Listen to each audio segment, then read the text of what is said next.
Most of us fear death. But for the Santa Blanca drug cartel, death is a saint. They embrace her, praise her, worship her. They kill thousands without repercussions, trafficking poison across South America, corroding governments. How do you fight an enemy that doesn't fear death?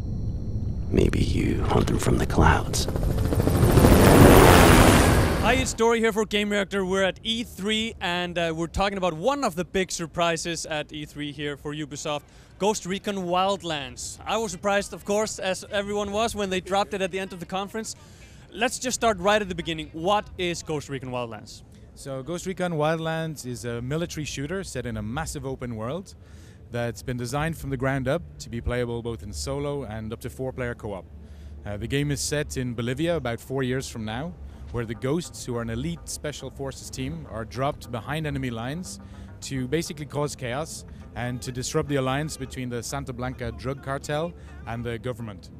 Okay, and as you showed in the trailer, various different approaches to each mission. You can go stealth, full on, or kind of in the middle, in between. How does that balance? How does that work actually? I think the key thing to have in mind is that this is a Ghost Recon game. So it's a tactical game at the core, which means that it's your choice to decide. And we don't have specific ways that are forced to be played that way. What we give you is a set of tools. You can choose the location, the time of the day, the vehicle, the weapon, and then you create your own strategy. So here, what we were showing in the trailer is three different options, but we could have done like 10 others. So clearly, it's you as a player who decide how you're going to tackle it. This is in terms of choice, and behind it there's some design organization that maybe you can describe. Yes, so we have a non-linear mission system, so the world is full of opportunities. Everything you do in the game is in aid of our main campaign, so we don't have the concept of secondary missions that are telling completely different stories. You're always playing the main campaign, but the fact is it's up to the players to discover these opportunities, to look at how they're going to approach, to decide when they're going to approach. Do they take advantage of nighttime, of weather effects? Do they take advantage of interfaction fighting, for example, to achieve those goals? But it's really putting that back in the players' hands. Okay, and Ghost Recon has kind of gone back and forth in terms of tech and time. Is this modern tech? Is this future tech? Is this kind of perceived?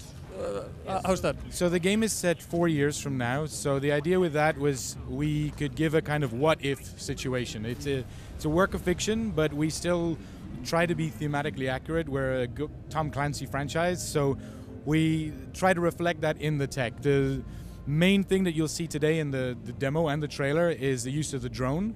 So this is something that exists now. It's a real thing. People have personal drones. We use it for Recon primarily. So each Ghost is going to have a drone equipped.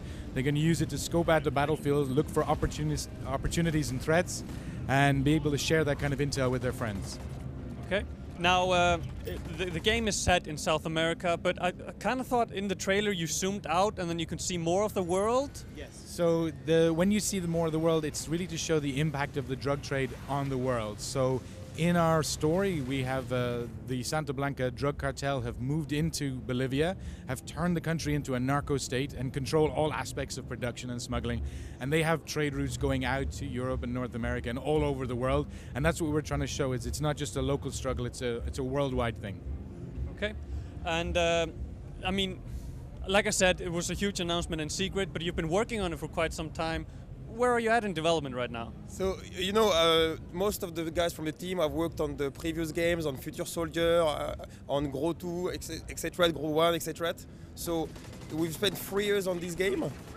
We started as soon as we finished Future Soldier. So as we've seen in the trailer, we are shown some pre-alpha footage. So right now that's where we are. We are at pre-alpha. However, what you need to have in mind, and did you have the opportunity to see the demo? Yes, I saw the demo yesterday. Okay. So the demo is quite clear on the fact that this huge game, a huge world, is already available in terms of development. So what I can say is that we are not releasing any date yet. We want to make sure that we make it as great as possible and put all our energy into it. However, the key message, and this is more about the concept of the pre-alpha. Okay, pre-alpha. And yeah, like you said, there's no sort of launch window or anything yet. Not yet. The game will be out on PC, PlayStation 4 and Xbox One.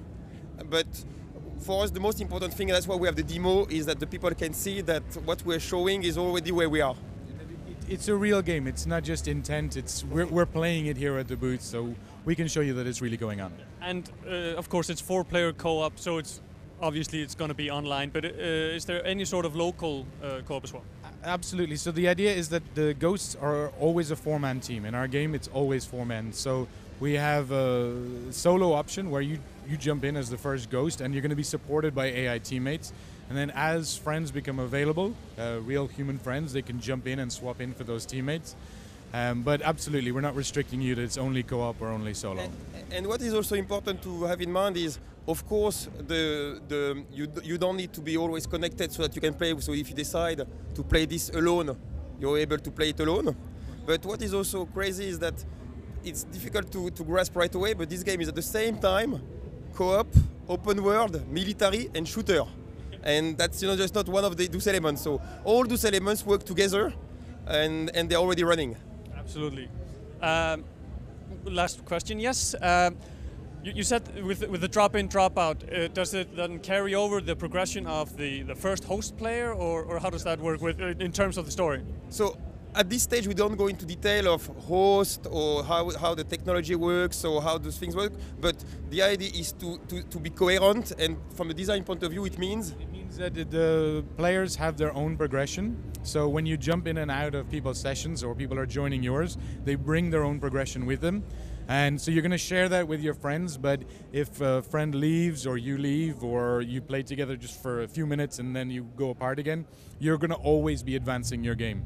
So there's no there's nothing bad that's going to happen because you decided to play with a friend for 3 hours and then they decided to do their own thing, or you missed out a session on Friday night with your buddies. That's okay. You're going to keep your progression all the time. Okay, perfect. Thank you so much for your time. Thank you so much for coming. Thank you. Thanks.